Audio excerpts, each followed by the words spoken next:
Lesson 14th. కేథీ Florida నుండి phone చేసింది ఒకరోజు. లెస్లీ చెస్ పావులను మరో ఆట కోసం పేర్చుతూ చెప్పింది. ఆమె అసూయపడుతుందా? అవకాశం లేదు. నేనన్నాను, నేను ఏ స్త్రీతోనైనా అసూయపడే విధంగా నాతో ఒప్పందం ఉండదు. నేను కోపంతో కనుబొమ్మలు చిట్లించాను. ఇన్ని సంవత్సరాల తర్వాత ఇప్పుడు నేను కనుగొన్నాను తన సొంత రంగుపై రాణి. నా పావులను సర్దుతూ కుడివైపున ఉంచాడు. ఆమె తెలుసుకోవాలనుకుంటోంది.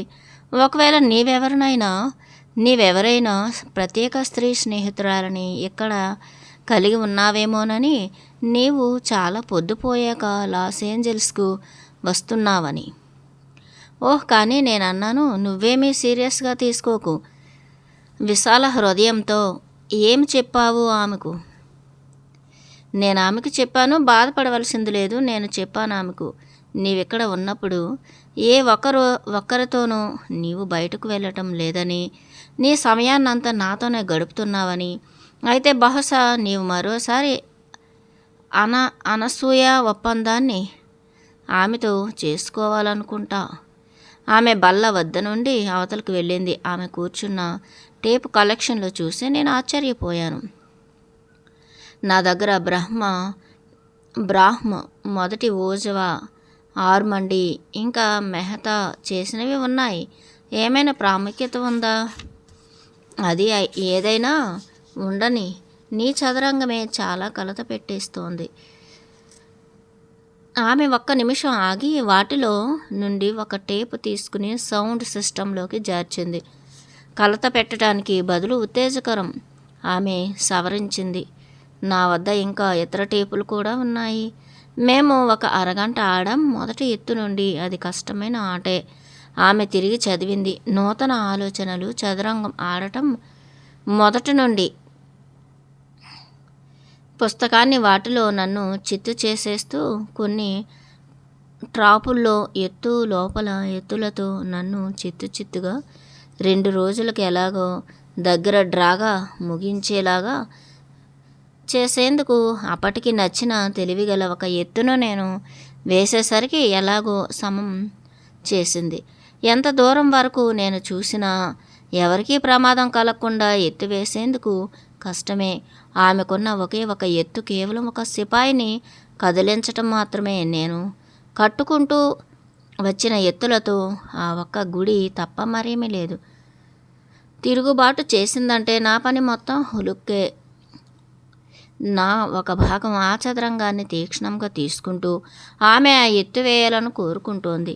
నా పొజిషన్ను శక్తివంతంగా పడగొట్టి నా చెక్క ముక్కలతో చేతి పని తనంతో నిర్మించుకున్న ఈ కట్టుబడి జీవితాన్ని కూడా పడగొట్టేయాలి, పోరాడాలి అనుకుంటోంది. అయితే నేను ఊహించలేకపోతున్నాను. ఏమి కానీ ఇప్పుడు నన్ను అటకాయిస్తే నా పరిస్థితి ఏమిటో నాలో ఒక భాగానికి తెలుసు. అది కేవలం ఒక ఆట. ఆమె దానిని చూడకూడదు. ఎందుకంటే అలాంటి చక్కని తెలివైన లెక్కలతో నేను ఎక్కడికి వచ్చాను? రాణిపోయి ఇంకా 5 ఎత్తులు చెక్ వేసేందుకు. ఒక్క నిమిషం నేను కళ్ళు మూసుకున్నాను. ఒకవేళ చూసిందా అని కళ్ళు తెరిచాను. తల ఊపాను ఒక అలవి కాని ఆలోచనతో.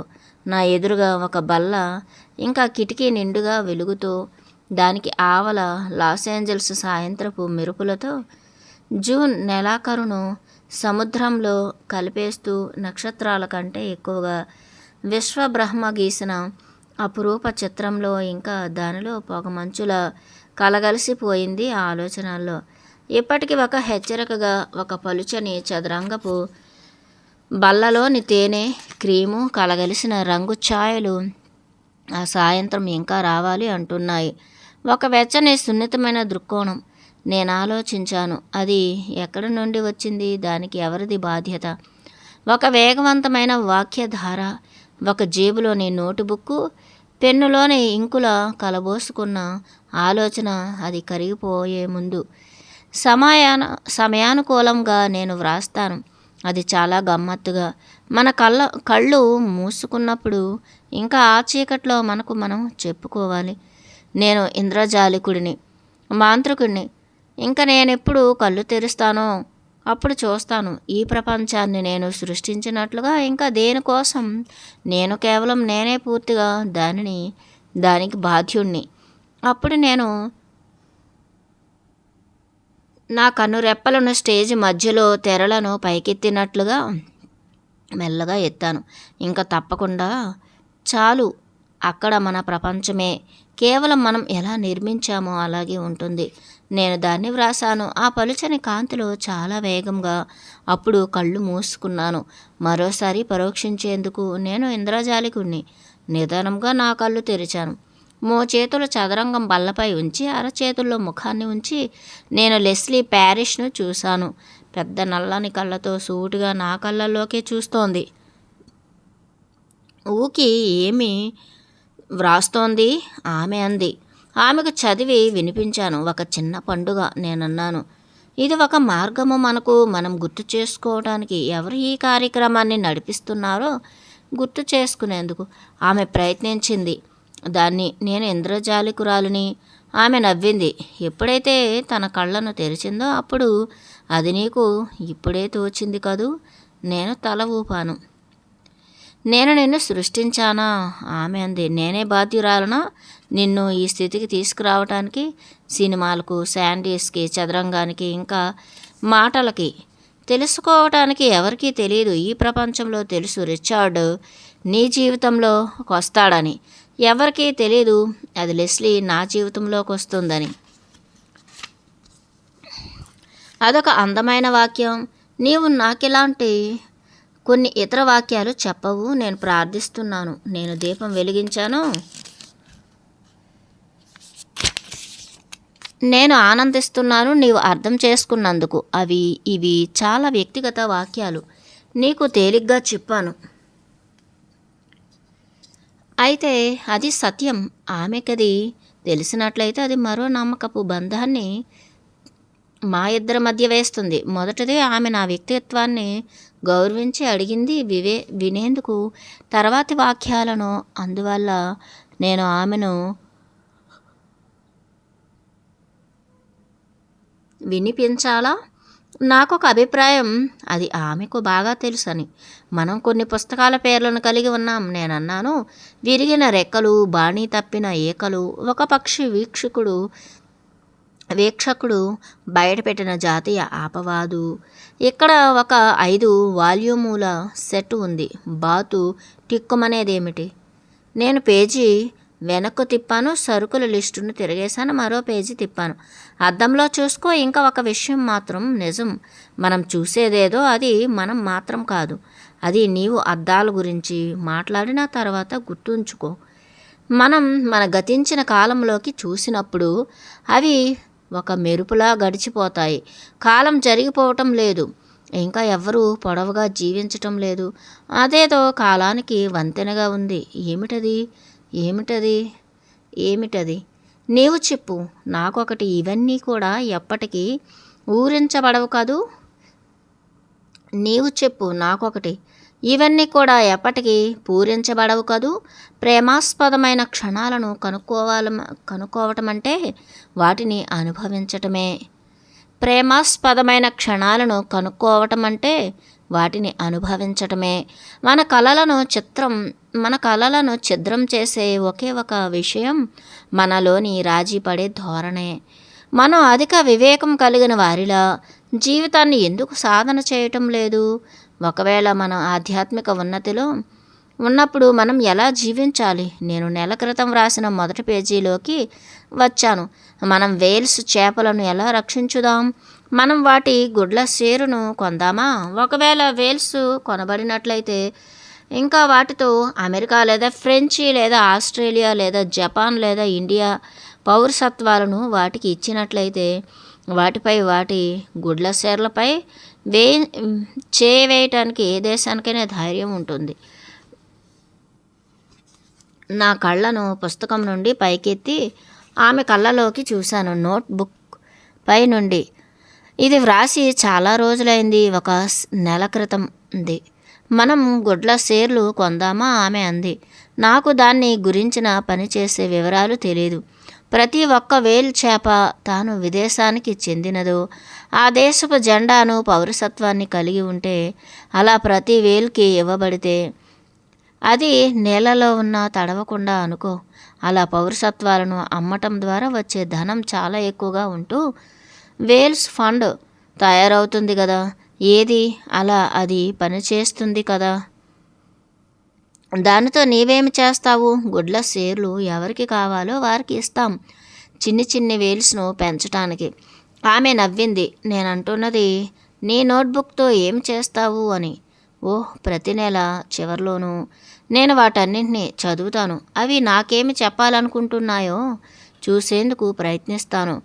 కొన్ని బహుశా నేను కథ రాసే బుక్కులోకి వచ్చేస్తాయి, కొన్ని అలా రాకపోవచ్చు. ఆ నోట్ నన్ను చాలా అనిశ్చితమైన జీవితాన్ని నాకు చూపిస్తుంటుంది. ఈ వ్రాతలు రాత్రికి వ్రాస్తావా? అవి నీకేమైనా చెప్తాయా? ఇప్పుడు నాకేమీ తెలియదు. వాటిలో రెండు చెప్తున్నాయి, ఈ భూగ్రహం నా స్వంత గృహం మాత్రం కాదు అని. ఇప్పుడు నాకేమీ తెలియదు.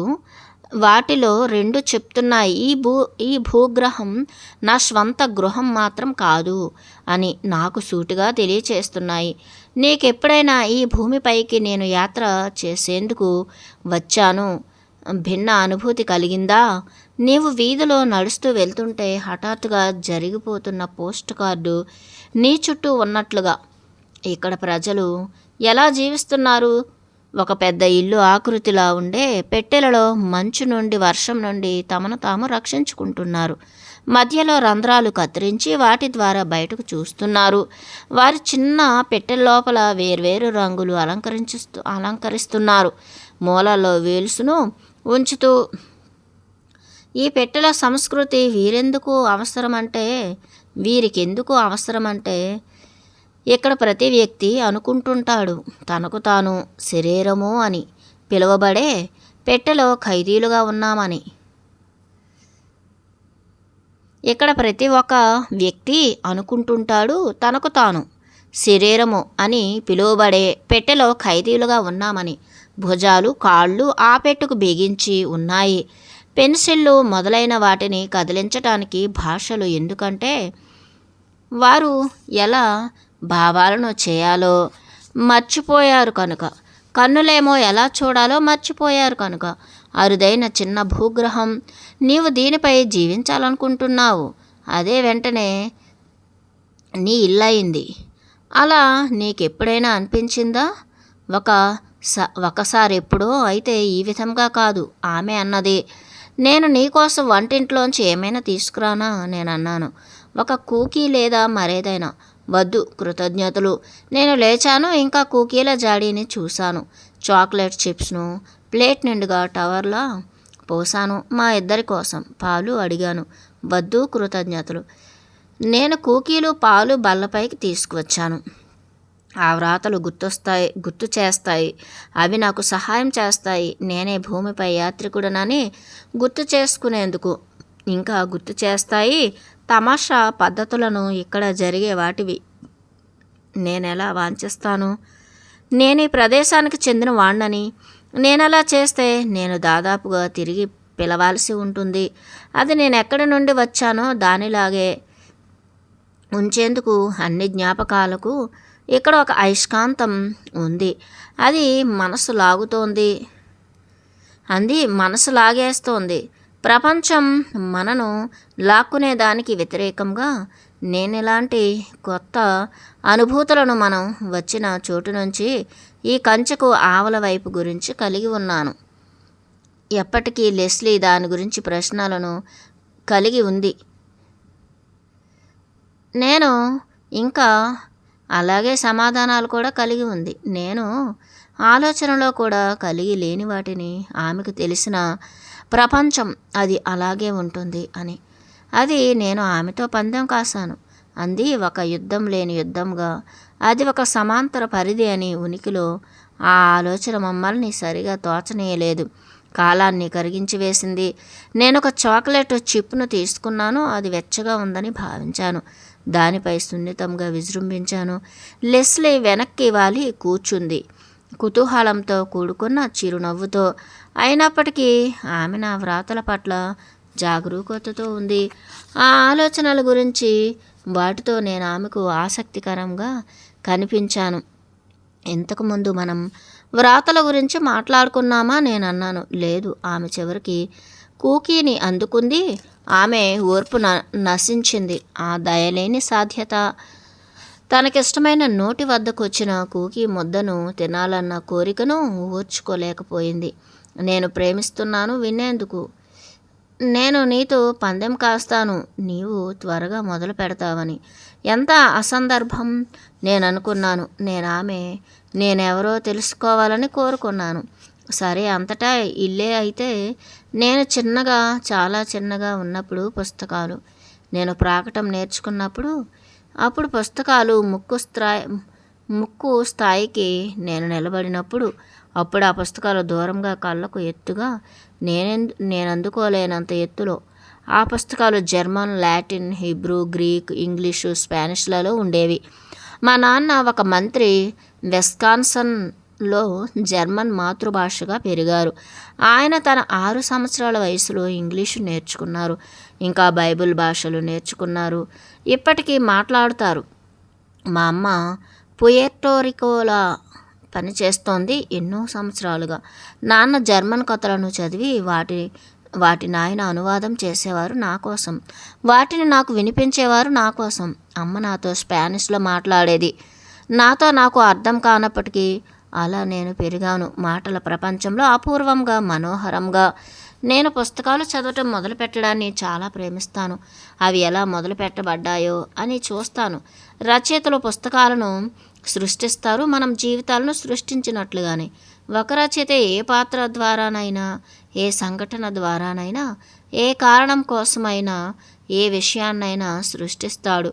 ఈ రచయిత ఏమి చేస్తున్నాడు లేదా ఇక్కడ నేను తెలుసుకోవాలనుకుంటున్నాను. ఒక ఖాళీ పేజీతో వారేమి చేస్తారా అని నా మనసుతో, నా ఆత్మతో ఎప్పుడూ నేను వారి పదాలను చదువుతాను.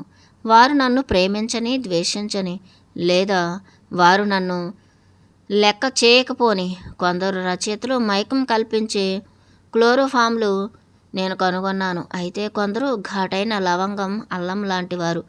ఆ తర్వాత నేను పాఠశాలకు వెళ్ళాను. ఇంగ్లీషు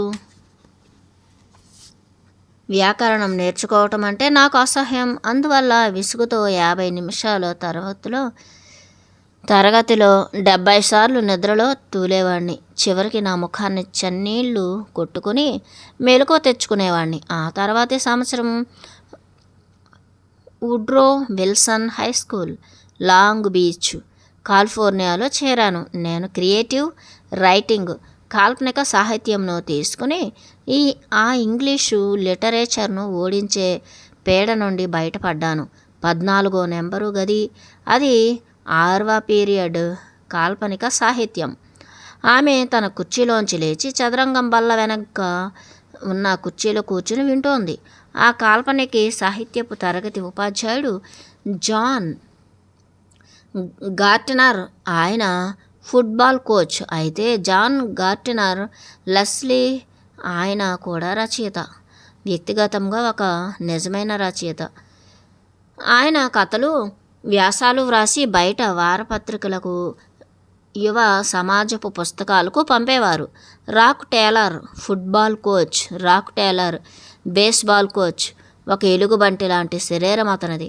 6 అడుగుల 5 అంగుళాల బారు, పొడవైన చేతులు, దృఢంగా నున్నగా ఉండే చర్మము. కొన్నిసార్లు గమ్మత్తుగా, ఇంకా కొన్నిసార్లు కోపంగా ఉంటూ, ఇంకా మాకు తెలియనంత వరకు అతను తాను చేసే పనిని ప్రేమించేవాడు. అలాగే మమ్మల్ని కూడా ప్రేమించేవాడు. అలా చెప్పేటప్పుడు నా కంట్లో నీటి చుక్కలు మెరిశాయి. ఇంకా నేను వాటిని తుడుచుకున్నాను. గట్టిగా, ఎంత కొత్తగా ఉంది. ఆ పెద్ద జాన్ గార్టినర్ గురించి ఎప్పుడూ ఆలోచించలేదు. ఆయన చనిపోయి దాదాపు 10 సంవత్సరాల కాలం గడిచింది. ఇంకా ఇప్పుడు ఈ కొత్త అనుభూతి నా గొంతులో తారాట్లాడుతోంది. నేను తొందరపడ్డాను, ఆమె గుర్తించకూడదని విశ్వసిస్తూ. సరే, మీరు పిల్లలు, ఆయన అన్నాడు. మొదటి రోజు నాకు తెలుసు మీరందరు ఇక్కడ ఉన్నారంటే మీరు ఇంగ్లీష్ లిటరేచర్ తీసుకోలేదని. అక్కడ ఒక పొరపాటు. సరే, మీరు పిల్లలు, ఆయన అన్నాడు. మొదటి రోజు నాకు తెలుసు మీరందరు ఇక్కడ ఉన్నారంటే మీరు ఇంగ్లీష్ లిటరేచర్ తీసుకోలేదని. అక్కడ ఒక పొరపాటు చేసిన లాంటి గుసగుస మనలో వినిపిస్తుంది. ఇంకా ఆ తరగతి తీరు మరో విధంగా చూడబడింది. నన్ను మీకు చెప్పనీయండి, ఆయన అన్నారు. ఒకే మార్గం ఎవరికైనా ఈ తరగతిలో వారి రిపోర్టు కోర్టులో ఏ గ్రేడ్ తెచ్చుకోవటానికి వారు నాకు చూపించవలసి ఉంటుంది. మీరు వ్రాసిన ఒక సాహిత్యాన్ని కొనుక్కున్నట్లుగా చిన్న రసీదును ఈ తరగతులు నడిచే కాలంలో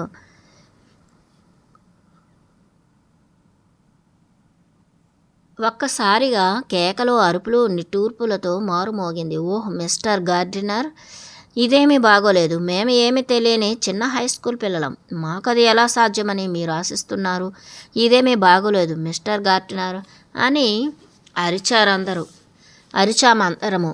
అతను ఒక్కసారిగా తరగతి గదిని నిశ్శబ్దంగా చేసేందుకు గుర్రుమన్నట్లుగా శబ్దం చేశాడు. అక్కడ గ్రేడు బి గురించిన తప్పిదం లేనేలేదు. బి అంటే సామాన్యం కంటే ఎక్కువ. అంటే మీరు సామాన్యం కంటే ఎక్కువగా ఉండాలంటే మీరు వ్రాసిన దాని దేన్నైతే అమ్మకపోతే రాదు. మీరు అమ్మలేరు. అయితే ఒక గొప్ప స్థాయి దాన్ని మీరు ఒప్పుకోరు. ఒకవేళ మీరు వ్రాసిన దాన్ని అమ్మి దానిని సాధించలేరా? గొప్పగా ఉండే ఏ గ్రేడ్ విలువతో మెలగటానికి. నేను ప్లేటులో చివరికి మిగిలిన రెంటిలో ఒక కుక్కీని తీసుకున్నాను. నేను నీకు చెప్తున్నానా? నీవు తెలుసుకోవాలనుకున్న దాని కన్నా ఎక్కువ ఆమె అడిగాను నిజాయితీగా. ఇప్పుడు నేను చెప్తాను ఎక్కడ ఆపాలో, ఆమె అంది. నేను ఆపమని అడగనంత వరకు చెప్తూనే ఉండు, సరేనా? మంచిది, నేను గొప్ప గ్రేడు కోరుకుంటున్నాను ఆ రోజుల్లో. ఆమె నవ్వింది. రిపోర్టర్ కార్డులను గుర్తు చేసుకుంటూ,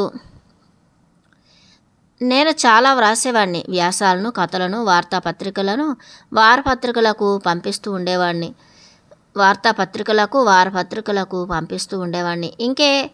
కేవలం ఆ సెమిస్టర్ కాలం పూర్తయిపోవచ్చిందనగా ఒక కథ వ్రాసి లాంగ్ బీచ్ ప్రెస్కి టెలిగ్రామ్ చేశాను. ఆదివారం ప్రత్యేకం కోసం. అది ఒక నేర్పరి అయిన సిద్ధాంతుల సంఘము గురించిన కథ. వారికి చంద్రునిలోని మనుషుల గురించి తెలుసు. ఆ దెబ్బను ఊహించు. నేను పాఠశాల నుండి ఇంటికి వచ్చాను. వీధి నుండి చెత్త డబ్బాను తీసుకువచ్చి నేను కుక్కకు ఆహారం తినిపిస్తున్నాను. అమ్మ నా చేతికి ఒక ప్రెస్ టెలిగ్రామ్ని ఇచ్చింది. నా రక్తనాళాలన్నీ మంచుతో నిండిపోయాయి. ఎంత చల్లని వార్త! దాన్ని తెరిచేందుకు నా చేతులు వణుకుతున్నాయి. అక్షరాల వెంట కళ్ళు పరుగులు తీశాయి. మళ్ళీ మొదటి నుండి మొదలుపెట్టి చదువుకున్నాను. వాళ్ళు నా కథను కొన్నారు. దానితో పాటుగా $25 చెక్కును కలిపి పంపారు. నిద్రపోలేదు. ఉదయం పాఠశాల తెరిచే వరకు ఆగలేదు. అలా దానిని క్షణం ఒక యుగంలా గడిపాను. ఎట్టకేలకు 6వ పీరియడ్ వచ్చింది. చివరకు నేను దానిని నాటకీయంగా తీసుకువెళ్ళి డెస్క్పై ఉంచాను. ఎలాగైతేనేం అక్కడ మీ చెక్ ఉంది మిస్టర్ గార్డినర్. ఆయన ముఖం వెలిగిపోయింది. ఒక్కసారిగా ఆయన నా చేతిని ఊపేశారు గట్టిగా. ఆ తర్వాత 1 గంట వరకు ఆ చేతిని నేను కదిలించలేకపోయాను. క్లాసులో అందరికీ తెలియజేశారు. చిన్ని బాక్ ఒక కథను అమ్మాడు. నన్ను 1 పావు అంగుళం గొప్పగా అనుభూతింపచేసేందుకు అతను నా దగ్గర కాల్పనిక సాహిత్యానికి ఏ గ్రేడును పొందేశాడు. ఇంకా అతనేమీ చేయనక్కర్లేదు. ఇంకా నేను అక్కడితో ఆ కథను ముగించాను. నేను ఆనాటి ఘటనను తలుచుకున్నాను. 20 సంవత్సరాలకు పూర్వమా లేదా నిన్ననా? కాలానికి ఏమవుతోంది మన మనుషులలో? అయితే అది కాదు ఆమె చెప్పింది. అది కాదు ఆ కథకు ముగింపు. ఆదర్శం జాన్ గార్డినర్ మాకు చూపించినది. ఒక రచయితగా ఏమి ఉండాలోనని. ఆయన ఉపాధ్యాయులు గూర్చి ఒక నవల వ్రాసేవారు. దాని పేరు క్రై ఆఫ్ సెప్టెంబర్. ఆశ్చర్యం, ఒకవేళ ఆయన చనిపోకముందు దాన్ని పూసారో. మళ్ళీ దుఃఖపు తెర నా గొంతును నక్కపట్టుకుంది. నేను అనుకున్నాను, ఈ కథను ఒత్తిడితోనైనా పూర్తి చేసి మరో విషయాన్ని గురించి మాట్లాడాలని. ఆయన ప్రతి వారం తన పుస్తకంలోని ఒక అధ్యాయాన్ని తీసుకువచ్చేవారు. మా కోసం దానిని బిగ్గరగా చదివి దానిని మనం ఇంకా బాగా చేసేందుకు ఏమేమి మార్పు చేర్పులు చేయాలని అడిగేవారు. అది అతని మొదటి నవల. రచయితగా ఎదుగుతున్నప్పుడు అదొక ప్రేమ కథను కలిగి ఉండేది. ఇంకా ఆయన ముఖం ఇరుపెక్కేది. ఆ ప్రేమ సన్నివేశాలను చదివేటప్పుడు ఆయన నవ్వేవారు, ఇంకా తల ఊపుతుండేవారు. మధ్యలో వాక్యాలు జీవితపు యథార్థాలను ప్రతిఫలింపచేసే ప్రతిఫలిం ప్రతిఫలించేప్పుడు ఇంకా సుకుమారంగా ఫుట్బాల్ కోచ్గా తొందరపడుతూ ఆయన తన రచనలను మాతో పంచుకునేవారు. ఆయన స్త్రీల గురించి వ్రాసేందుకు కష్టపడేవారు. ఎప్పుడు ఆయన చాలా దూరాలకు ఆటల కోసం వెళ్ళినా వాటిని మనం ఆయన రచనల్లో వినగలం. స్త్రీల గురించి ఆయన పలుచని మంచుల్లో కిర్రుమని చేసే చప్పుడుగా రచించేవారు. అలా ఉల్లాసభరితంగా ఆపేక్షించేవారు. మేము చెప్పేవాళ్ళం, మిస్టర్ గార్టినర్, ఆ స్త్రీ వాస్తవంగా మాకు కనిపించటం లేదు, రాక్ టేలర్ లాగా అని. అక్కడ మరోలాగా మీరామెను మాకు చూపిస్తే మాకు చెప్పేలా కాకుండా. ఇంకా ఆయన నవ్వును దాచుకుంటూ తన ముఖానికి పట్టిన చెమటలను చేతిగుడ్డతో అద్దుకునేవారు. ఇంకా ఒప్పుకునేవారు. ఎందుకంటే ప్రతిసారి ఆ పెద్ద జాన్ మాతోనే నడిచేవారు. ఆయన తన గుప్పిడితో బల్లను కొట్టేవారు. నాకు చెప్పకండి, చూపెట్టండి నాకు ఒక సంఘటన, ఇంకా ఉదాహరణ. నీ వాయన్ను చాలా ప్రేమించేవాడవు కదూ. నేను మరో కన్నీటి చుక్కను తుడుచుకున్నాను. అతను ఒక మంచి ఉపాధ్యాయుడు. చిన్న ఊకి. ఒకవేళ నీవు అతన్ని ప్రేమించినట్లయితే ఆయన్ను ప్రేమించానన్న విషయం నీవు చెప్పటంలో తప్పేముంది? నేనెప్పుడూ ఆలోచించలేదు ఆ విధంగా. నేను ఆయన్ను ప్రేమించాను. నేనెప్పటికీ ఆయన్ను ప్రేమిస్తున్నాను. ఇంకా ఎప్పటి వరకు తెలీదు. అప్పుడు తెలిసింది నేను అతన్ని ప్రేమిస్తున్నానని. నేను ఆమె ముందు మోకాళ్ళపై నేలపై కూర్చున్నాను. నా భుజాలపై ఆమె కాళ్ళను చుట్టేశాను. ఆమె ఒడిలో నా తలనుంచాను. వెక్కిళ్ళు పెట్టి ఏడ్చాను నా ఉపాధ్యాయుని కోసం. ఎవరైతే చనిపోయిన వార్త విన్న 5 సంవత్సరాల కాలం తర్వాత మరవకుండా, సంవత్సరాలకు పూర్వం కాకుండా ఆమె నా వీపుపై తట్టింది. అది సరేలే. ఆమె సున్నితంగా చెప్పింది, అది సరే. ఆయనకు నీవు గర్వకారణం. ఇంకా నీ రచనలను ఆయన నిన్ను కూడా ప్రేమిస్తారు. చాలా. ఎంత ఆశ్చర్యకరమైన అనుభూతి. నేను అనుకున్నాను, ఇక్కడ ఏది నన్ను ఏడ్చేలా చేసింది? ఇది చాలా కాలం తర్వాత నేను నా పళ్ళు బిగించి దాచిపెట్టుకున్న నా బాధను దొంగిలించి క్రిందికి రాకుండా తొక్కిపెట్టేనా? పోయినసారి నేను ఏడ్చానా? నాకు గుర్తు రావటం లేదు. ఆ రోజు మా అమ్మ చనిపోయింది. నేను ఏవియేషన్ క్యాడెట్గా మారక నెల రోజులకు ముందు వచ్చేశాను. విమానయానాన్ని నేర్చుకునేందుకు, రెక్కలు సాధించేందుకు. ఆనాటి నుండి నేను మిలిటరీలో చేరాను. అంతర్ముఖ సాధన, భావనాత్మక అదుపులపై. మిస్టర్ బాక్, నీవు ఇక మీదట అన్ని చిమ్మెటలకు, ఈగలకు నమస్కారం చేయాలి. ఎందుకు నీవు చిమ్మెటలకు, ఈగలకు అంజలి ఘటించాలి? ఎందుకంటే అవి వాటి రెక్కలను కలిగి ఉన్నాయి. నీవు వాటిని కలిగి లేవు కనుక.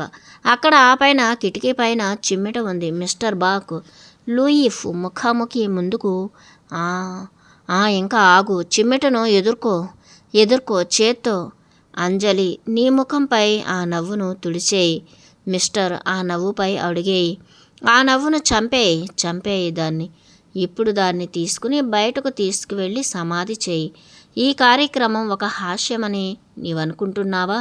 ఎవరు నీ భావాలపై అదుపు కలిగి ఉన్నారు మిస్టర్ బాక్? అది నేను నేర్చుకున్న కేంద్రము. దానిలోని విషయం అది.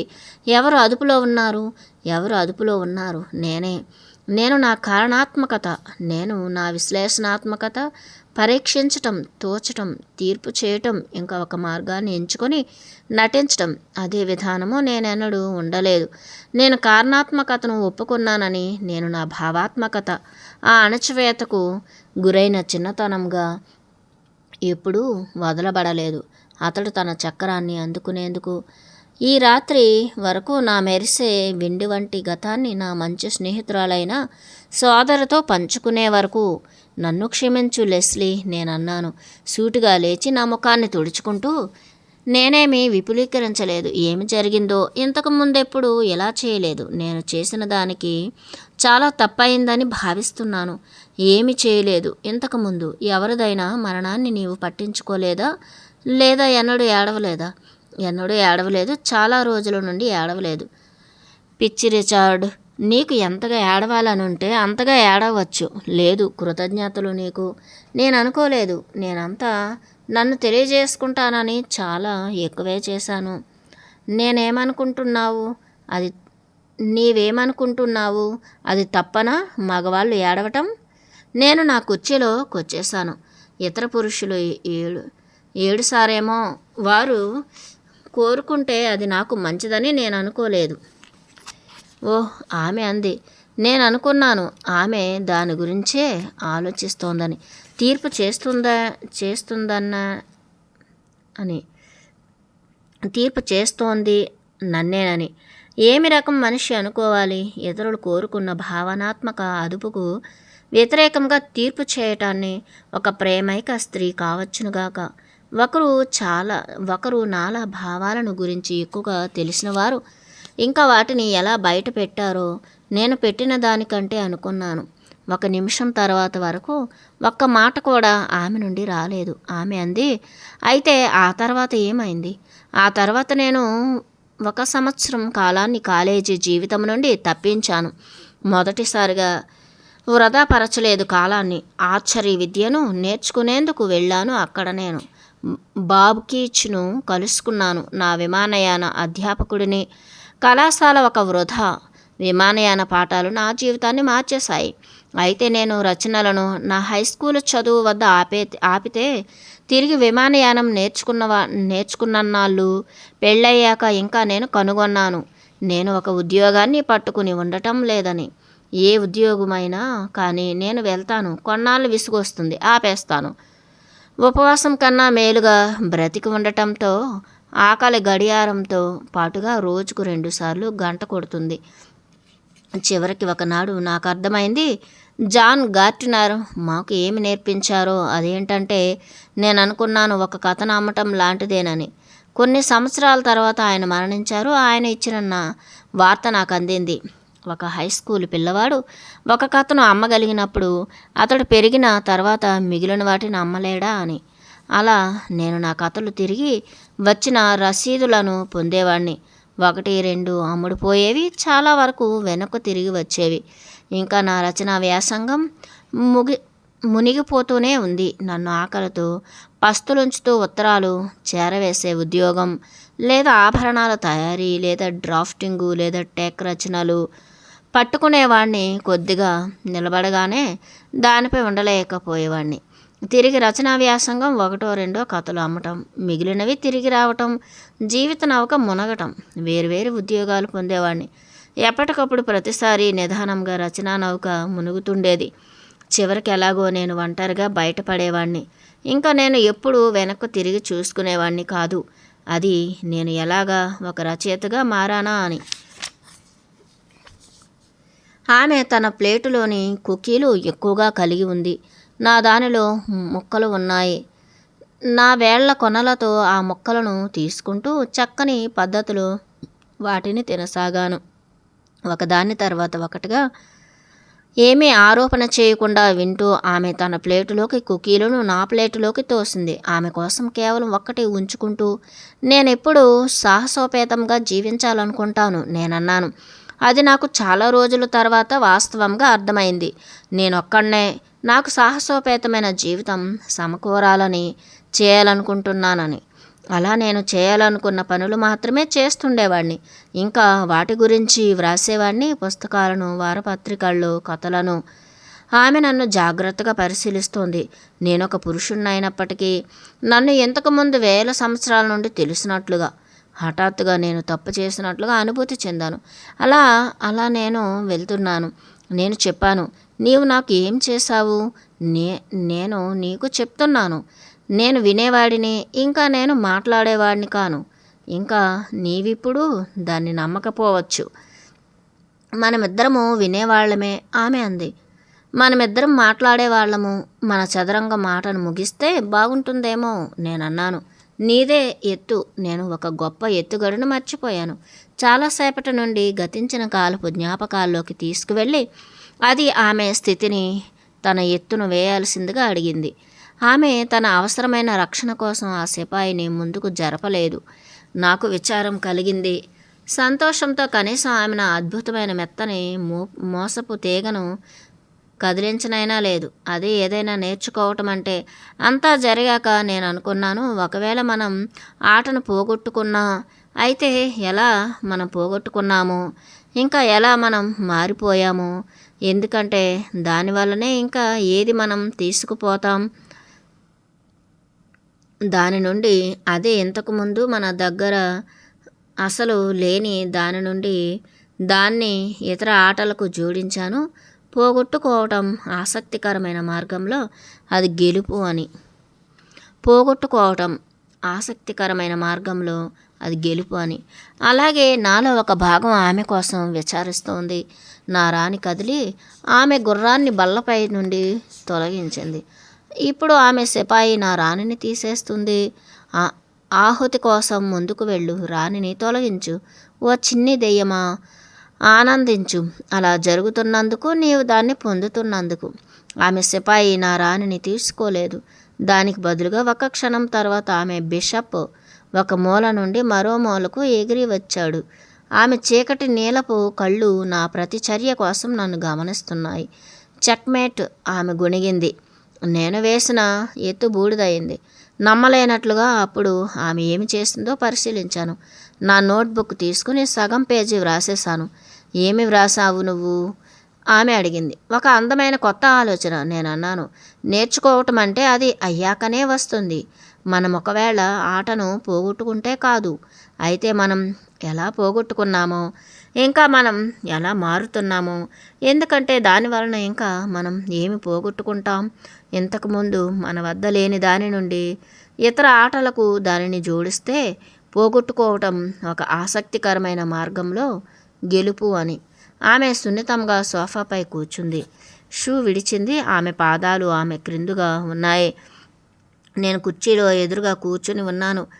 నా షూను నేను కాఫీ బల్లపై ఉంచాను జాగ్రత్తగా. ఆ గ్లాసుపై ఎలాంటి మరకలు వదలకుండా. యజోమి పాత్ర లాటిన్ను లెస్లీ వద్ద నేర్పటం అంటే అప్పుడే సరస్సులో వాటర్ స్కెచెస్ వ్యక్తికి తన మొదటి త్రాటిపై నిలపటం లాంటిది. ఎప్పటివో ఉన్న సూత్రాల ప్రకారం ఆ భాషను ఆమె మాట్లాడుతుంది. రోజులు అవి నాకు చిన్నపిల్లవాడిగా చేశాయి. దీన్ని నేర్చుకోవటం వదిలేసిన ఆల్జీబ్రాను చేసినట్లు. వైవిల్ లెవిస్లైలీ నేనన్నాను. లెవస్లైవి నేనన్నాను. సివాన్ యువాన్ ఐ ఉండి వర్సిటీ వాండ్ వై వాట్ ఇవాం శివాయవింగ్.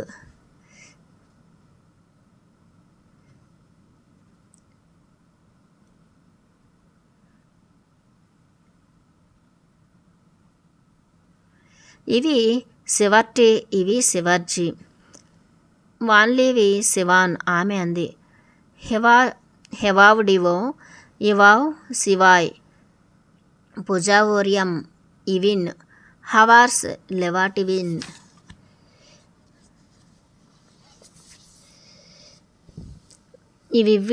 ఇవిట్స్ ఫివుజా ఇవా లెవార్ ఇవి ఇవం ఇవాఫ్ శివార్సి. ఎంత కఠినంగా ఆమె నేర్చుకుంది. ఆమె మేధస్సు యొక్క శక్తి అద్భుతం. ఒకటే మార్గం ఆమెతో పెంచుకోవటం వల్ల ఆమె ఇంతకుముందు చూడని దానిని చూడటం. సమాచారాన్ని అందించేందుకు కొత్త సూత్రాలను కనిపెట్టాలి, లేదా అంతరాత్మ ప్రబోధం వైపుగా వంగి చూడాలి. నేను వంగాను ఆ రాత్రి. నేను చెప్తాను, కేవలం చూస్తుండు. అది నీవు పియానోను ఎక్కువసేపు వాయిస్తున్నప్పుడు మిస్సెస్ ప్యారిష్, అక్కడ కేవలం ఆ సంగీతాన్నే చూడు.